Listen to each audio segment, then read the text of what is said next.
Did you know electric eels can unleash shocks up to 600 volts, enough to stun a horse?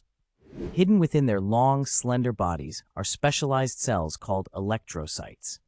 These cells act like tiny batteries, stacking in series to create a powerful jolt.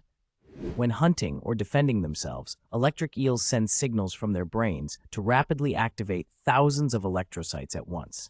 The result is a burst of electricity strong enough to immobilize prey or deter predators. It's one of nature's most astonishing defense mechanisms and a mind-blowing example of biological engineering.